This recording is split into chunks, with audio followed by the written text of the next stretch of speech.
Good morning, good afternoon, and good evening, everyone.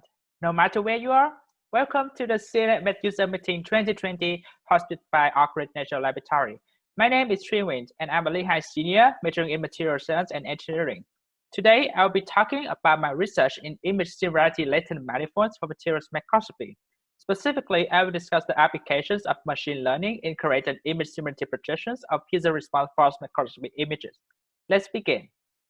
To start off, I would love to talk about the problem that I would like to address with my research. Instruments of scientific discovery, such as electron microscopes, AFFM, and as such, they generate a lot of images that contain the physical insight.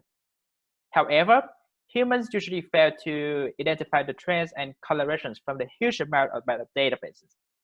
As a result, only a small fraction of data is actually translated to knowledge.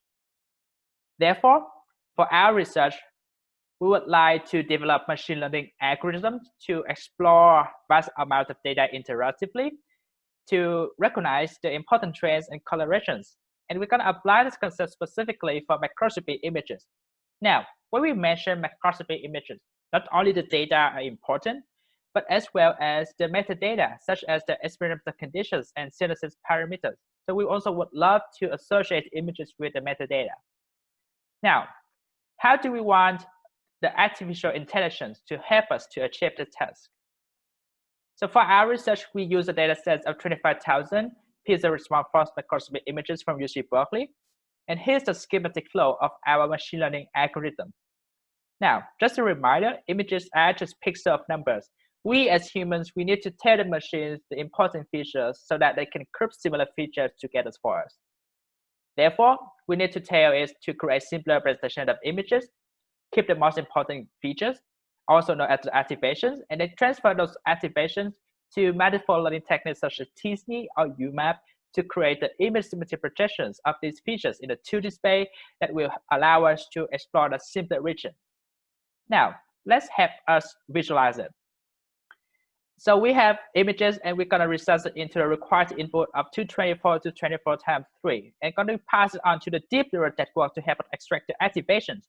Here we use a variety of retrained and trained network. So half of the activations we use VDG sustained pre-trained on the image databases, and the other half is coming from the ResNet34 that is trained on a one paper group data set with the focus on the symmetric awareness. So this is actually the symmetric awareness model is actually the work of another grad student in our group, Yichen. So if you're interested, I would highly recommend you go and watch his presentation. Now, going back, so for each image, we're going to have a total of 1024 activations, and we're going to transfer them to UMAP manifold learning technique to create the image symmetry projections. Now, let's look into the details. Here, I'm going to show you 1,000 PFM images that generated by UMAP. And you may see that in general, the algorithm successfully identified similar microstructure at different length scales. So for example, if you look at this particular region, this is actually the same materials of the heterocodomain structure of the three-stage ferroelectric switching region that you may find from this advanced material paper.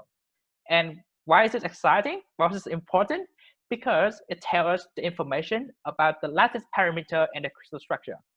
Another area that I want to point out is on the left-hand side. So this is the area of the anti-vortex structure of the superoxides that you may find from this Nature paper.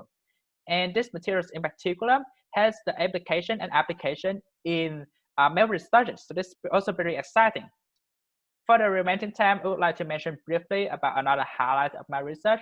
So when I talk about the symmetry awareness model, and you look at the 10 nearest neighbors of a random sample, so here is as indicated by the red circle, you will see that the model that is trained with the symmetry awareness doing a much better job in identifying the hierarchical domain structure. So that's pretty cool. For future work, we would love to use our algorithms and develop an interactive image viewer so that users can actually explore the data in an interactive manner. For example, they can look into the data, but also the metadata. They can label things, group things, and do various cool stuff. And this actually, the concept is very promising and has been explored by others. For example, there's a company called Platform.ai doing similar stuff. With that, thank you for listening, and we will take any questions if you have any.